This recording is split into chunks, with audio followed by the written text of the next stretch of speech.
The hierarchy of power has changed in Naruto. Whether you're talking about shibai otsutsuki who transcended the bounds of the universe, or shinobi themselves who cause cracks in reality itself due to their monstrous levels of chakra. Suffice to say that the power ceiling is at the highest it has ever been and will continue to rise. This leads me to Boruto and Kawaki, who are respectively the protagonist and deuteragonist of this story, which means they will inevitably rise to the top of the food chain. With that being said, we can definitely use the information we have to gauge the current power level of each character and to see who would come out on top in a 1v1. To get to a proper conclusion, we're going to break down this video into multiple sections. Firstly, we're going to address all the abilities Boruto possesses along with his proficiency with using them, after which we'll do the same thing for Kawaki, then we'll address how they will interact in an actual battle. So we have a lot to discuss, but I'm sure we can get it covered. Now, starting off with Boruto, we have the Shadow Clone Jutsu. Now, this jutsu might seem basic at first because it kinda is, but it's also very useful and difficult to maintain if you choose to use more than one. Boruto, on the other hand, was able to use up to 4 Shadow Clones at a very young age, and has since learned to make up to 12 clones at the same time, per the anime continuity. This feat is actually pretty insane for a child his age, since a multi-Shadow Clone Jutsu evenly distributes your chakra to every clone, which can lead to the death of the user if they don't have the chakra to maintain such a process. The good thing is that the chakra given to the clone is returned to the user upon the clone being destroyed. So your chakra isn't completely lost unless it's absorbed by the opponent. You also have the added benefit of outnumbering your opponent in battle, which of course gives Boruto a strategic advantage. In addition to that, we have the Gentle Fist. This technique is pretty much a form of hand-to-hand combat used by the members of the Hyuga clan. It allows them to inflict internal damage through attacking the body's chakra pathway system, which in turn injures the organs which are closely intertwined with the area of the network that has been struck. This is done by the user injecting a certain amount of their chakra into the victim's body, which causes severe damage even with the slightest tap. Now, this technique can be enhanced by employing the benefits of the Byakugan, which allows the user to see the opponent's precise chakra points. Attacking these points increases the damage done to the opponent and can lead to them no longer being able to use chakra. Boruto has access to the most basic form of this technique since he doesn't naturally have a Byakugan, thus not being able to see the opponent's chakra points. However, this obviously depends on the version of Boruto we're using, since Boruto has access to Momoshiki's Byakugan in his karma state and is confirmed to be able to see chakra points using his Jogan. Next in line, we have the Rasengan, which in its simplest form is just a spinning ball of chakra. However, the spinning or rotation adds to the insane power level of the technique, confirmed to be superior to Sasuke's Chidori that was accidentally created by Kakashi after failing to perform the Rasengan itself. However, unlike Kakashi, not only was Boruto able to perform the technique within a few days of training, he was also subconsciously able to add lightning release to the Rasengan. This change in chakra nature made it so that the Rasengan appeared invisible until the point of contact. Boruto has become so proficient at using the ability that he's now able to make the Rasengan invisible at the point of creation instead of after the jutsu has been formed, as seen in his battle versus Boro in the anime. So not only is his normal Rasengan stronger due to it being infused with lightning release, it also makes it undetectable by opponents such as Fused Momoshiki, who possess 2 golden Byakugans and multiple Renegans. So it's highly likely that Kawaki won't be able to perceive it using Ishiki's dojutsu. With that being said, Boruto is also shown to be able to perform the Wind Star Rasengan in the anime continuity. This Rasengan is superior in power output to a regular Rasengan and also comes with the added benefit of attacking the opponent at a cellular level, thus bypassing their natural durability. Now, while Boruto does have access to this technique in the anime, he hasn't fully mastered it, but it is still available to him, so we have to add it to the list. Now then we have Boruto's High Compression Rasengan, which is pretty much a regular Rasengan that's condensed and compressed to its limit. In this state, it can penetrate targets with little resistance or knock them out if they possess a powerful defense. So Boruto has multiple variants of the Rasengan that serve different functions. We also have the lower level jutsus such as the summoning technique, which was Nue at one point, but that's no longer the case for some reason. He also had access to a snake called Garaga at one point, but it's kinda irrelevant since the video is about current Boruto versus current Kawaki. I only mentioned them because I know someone was gonna go into the comments saying what about summoning jutsu, so I just wanted to address them from here. Now in addition to that, Boruto has access to a sealing jutsu that can restrict movements, along with high level kenjutsu, which was seen as recently as chapter 2 of Boruto 2 Blue Vortex. Then we have the regular techniques such as lightning release, thunderclap arrow, wind release, gale palm, and water release, water bullet jutsu. Now those are all the abilities we know Boruto possesses and is capable of using in his base form at this point in the story. I say that because we have jutsus such as the Jogan, which allows him to see chakra pathways, travel across dimensions, see dimensional rifts, and even see across dimensions while hearing what the person is saying on the other side. However, we have no clue whether Boruto has the Jogan at this point in time, but we're gonna make a case for the Jogan as well in a hypothetical matchup. With that being said, let's get into the big dog territory, which would be Momoshiki's Karma Seal. Now this one is very special since in addition to providing Boruto with increased strength, speed, durability, and an insane healing factor, it also provides him with additional abilities, such as the ability to absorb all chakra based attacks and the ability to use space-time ninjutsu. There's also this new level to using his Karma Seal's power, which is dubbed as his True Essence form. This of course increases every single attribute provided by the first stage of the seal, which is mostly due to Boruto tapping into the battle experience of Momoshiki per Code's statements. The form also comes with the bonus of having Momoshiki's otsutsuki Byakugan. This will of course increase Boruto's lethality when it comes to using the Gentle Fist, as I mentioned before. In addition to that, we also have Boruto's otsutsukified form, dubbed as Borushiki from fans. This is still Boruto using Karma Seal's power, but for the most part Momoshiki is in control of his movements, not Boruto. So he moves different, fights different, talks different, and has a completely different level of power when compared to Boruto using the first two stages of the Karma Seal.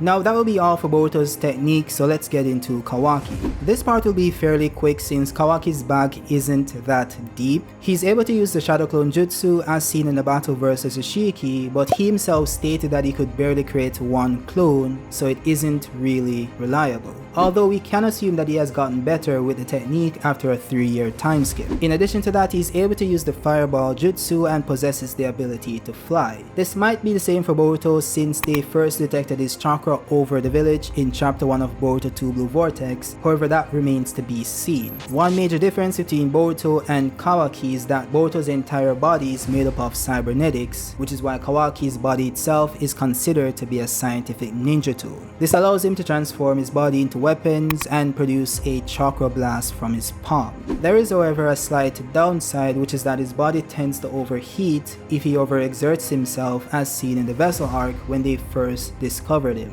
The funny thing is that the story seems to have forgotten about that side effect since he hasn't experienced it since that point in the story, even though he's arguably using greater power through his Karma Seal at this point in time. Speaking of the Karma Seal, Kawaki possesses the Karma Seal of Ishiki Otsutsuki, which pretty much provides him with the same abilities as Boruto's Karma, which would be the ability to absorb chakra based attacks and perform space-time ninjutsu.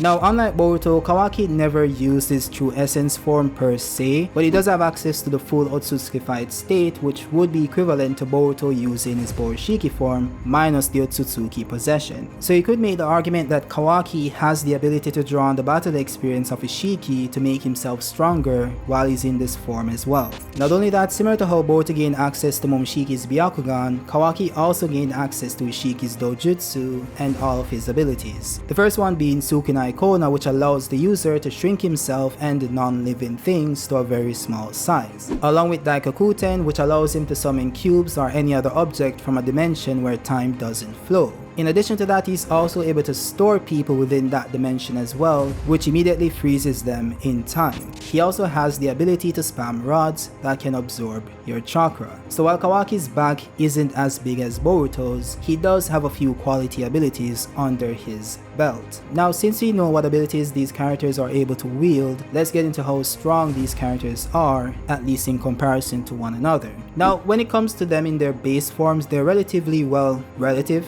This was showed in chapter 27 where they were both able to block and react to each other's attacks pretty easily. This was still the case even 31 chapters later in chapter 58 where they decided to have a 1v1 tussle to decide whose training method they would proceed with. Suffice to say that they were both giving it their all but still maintained relativity, even though Kawaki seemingly had the upper hand at one point in the fight before Boruto activated his Karma Seal. which doesn't count since Boruto activated his karma seal, thus no longer being in base. Now there is an outlier feat in chapter 78 where Boruto was able to react to calmer Kawaki's cubes summoned from his Daikokuten dimension. The reason why it's an outlier is because we have no idea how fast Kawaki's cubes are, since Sage Mode Naruto was able to move faster than it was able to fall, along with the fact that base Boruto already reacted to the cube's falling speed in the battle versus Ishiki, which either means that the cubes aren't that fast or you're able to change the speed in which they fall. That would explain why they seem to be so fast to pre-nerf Naruto and Sasuke, but Boruto is able to react to them twice in his base form. Then you also have the fact that base Boruto is also able to briefly react to a supposed bloodlusted Kawaki in chapter 78 as well, and this was Kawaki using his karma seal. So either Kawaki isn't truly going all out, or base Boruto has gotten that strong, possibly due to him being 100% pure otsutsuki.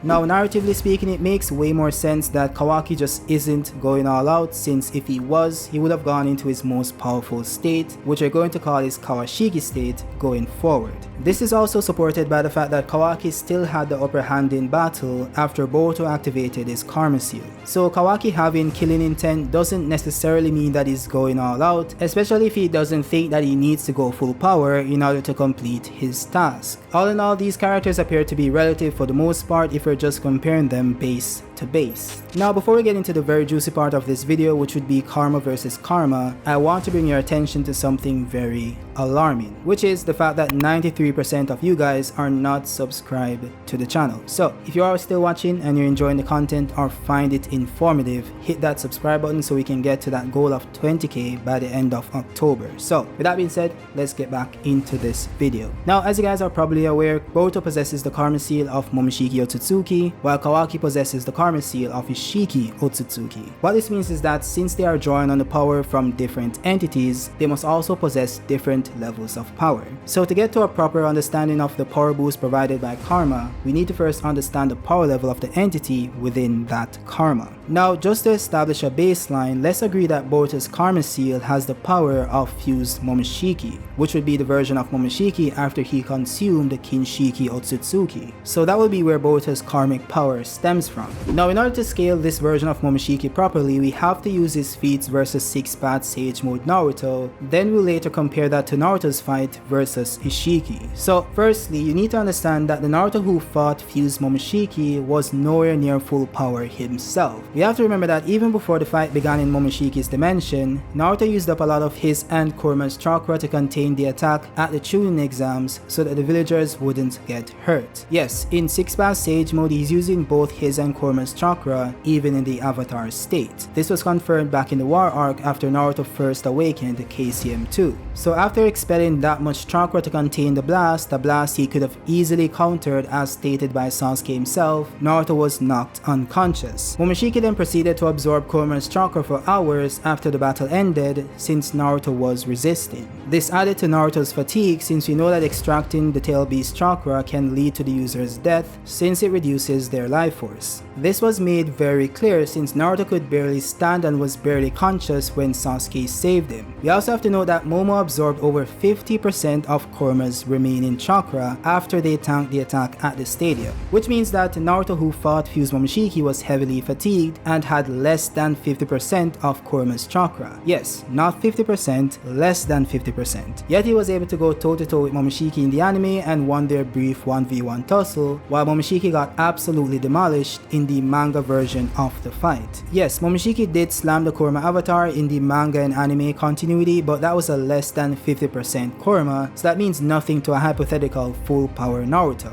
Naruto didn't even bother using Boy Release to amp his physical strength, and fused Momoshiki died to a giant Rasengan given to Boruto by a weakened fatigued base Naruto. Now you could make the argument that fused Momoshiki wasn't at full power since base Momoshiki spammed a lot of his chakra at the exams, and Kinshiki was also in a weakened state before they fused. So theoretically, Boruto would be able to attain higher level feats if he uses Momoshiki's power at full power. The only issue with the Momoshiki being weakened argument is that Momoshiki still got beaten even after healing his body using the chakra from the scientific ninja tool and consuming the chakra pills created using half of Kuruma's remaining chakra. Now you could still argue that it didn't bring him back to full power, but there's no way to really prove that. And by the way, the character is not giving Momoshiki attacks for him to absorb and make himself stronger isn't the same as Momoshiki being nerfed or being weakened. He's just not able to leech off his opponent's power to get stronger than he naturally is. That would be like saying Naruto and Sasuke were weakened just because they didn't use most of their jutsus due to Momoshiki having the ability to absorb chakra. It just doesn't make any sense. I say all of this not to wank Naruto, but just to give a clear understanding when it comes to the difference in raw power between Ishiki and fused Momoshiki.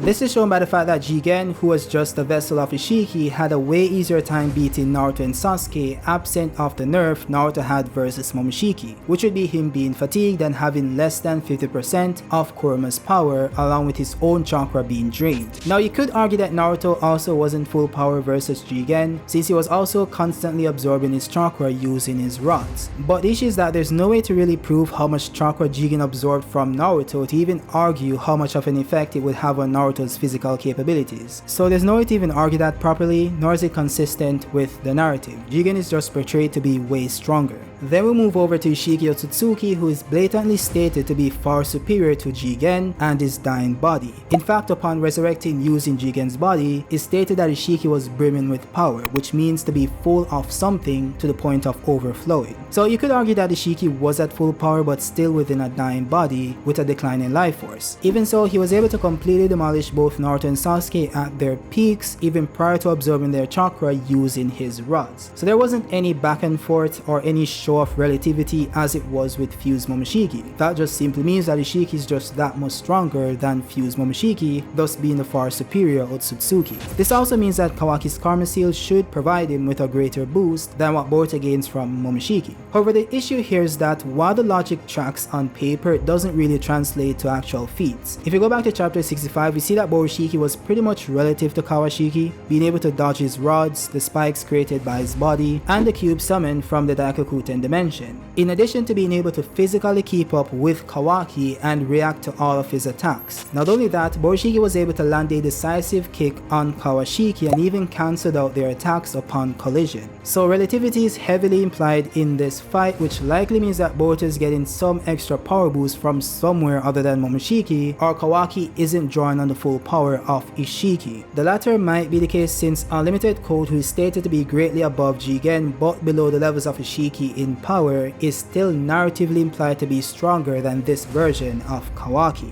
The only way this makes sense is if Kawaki isn't drawn on the full power of Ishiki as yet, which is backed up by the fact that Amado thinks he just needs more time to get stronger. Even then, it's also stated that Kawaki is the greatest power in the village, which means that even though they're narratively shown to be relative, the narrative still has Kawaki slightly above. This brings me to Boruto 2 Blue Vortex, which has base Boruto stomping on Unlimited Code's face and dodging his attack. This might seem impressive to some, but it doesn't really hold much weight since most of Code's power that would put him above Jigen level is implied to have stemmed from his Karma Seal. So base Boruto dodging an attack from base Code doesn't put Boruto above Jigen level. Now what's more convincing is the fact that Boruto states that it would be easy to kill Code, which means that Boruto is likely factoring in Code with his Karma Seal as well, since Boruto isn't that stupid, to my knowledge. So if we take Boruto at his word, which might be cap, he should be able to be above Unlimited Code, thus greatly surpassing Jigen. You could also make the argument for him being Ishiki level, but there isn't much to support that. Now when it comes to Kawaki, it's likely that he attained above Jigen levels of power as well after the 3-year time skip, but there's no way to really prove that, aside from the fact that his dojutsu now has 8 triangles instead of the 4 he had originally, which could indicate an increase in power. And it does make sense narratively since we're talking about the protagonist and the deuteragonist of the story. Now let's just say hypothetically Boruto is correct in his assumption that he can defeat Code, but also that the narrative will remain consistent with Boruto and Kawaki being relative. This likely means that it's going to come down to their unique abilities, which would be Boruto's new Rasengan or Kawaki's ability to shrink himself and store Boruto away in its Daikokuten dimension. Alternatively, the Jogan could give Boruto the edge since it was shown to at least provide a perception or speed buff in the battle versus Momoshiki, but that solely depends on whether Boruto is above unlimited code absent of the Jogan. Then again, it appears that Boruto has already awakened the Jogan, which probably explains his confidence. All in all, Kawaki should be far stronger than Boruto on paper due to him having the karma seal of a far stronger otsutsuki, but that was never the case when it comes to the actual feats, which again likely means that Kawaki is not drawing on the full power of his karma seal. If we assume that he's now able to access all of that power and is able to scale to Ishiki and above, he should now be above Boruto by quite a bit, but that solely depends on what power up they have decided to give Boruto, since it appears that he still scales relative to Kawaki per their brief tussle on the Okage monument in episode 1. So just to clarify, the conclusion is that Kawaki should be far stronger, but he's just slightly above Boruto per the available feats. Now there are other reasons why you could say this is why Boruto is this strong, this is why he's comparable to Kawaki even though he shouldn't be. One would be shibai cells, or maybe it's the combination of Hagoromo's and Hamura's chakra creating a stronger power within Boruto. There are multiple ways you could justify it, but I just wanted to stick to the facts in this video, what we know for certain. And what we know for certain is that Boruto has the power of Momoshiki. Now there is the Jogan in the anime continuity specifically, which I mentioned in this video, but it isn't really reliable since Boruto can't just deactivate and activate the Jogan whenever he feels like it, right? So that's why I stayed away from theories. But let me know your thoughts in the comment section, of course. Do you think this made sense? Do you think Kawaki is stronger than Boruto physically speaking? Or do you think Boruto is stronger because, you know, Boruto is the MC, so obviously he's going to be stronger than Kawaki at one point in the story? So let me know your overall thoughts on the video in the comment section down below, and also let me know if you think I should do more power scaling videos like this one, and if so, let me know the characters you think I should compare as well. With that being said, that's it for this video. Drop a like if you like it and subscribe if you're new, and I'll see you guys on the next one. Peace out.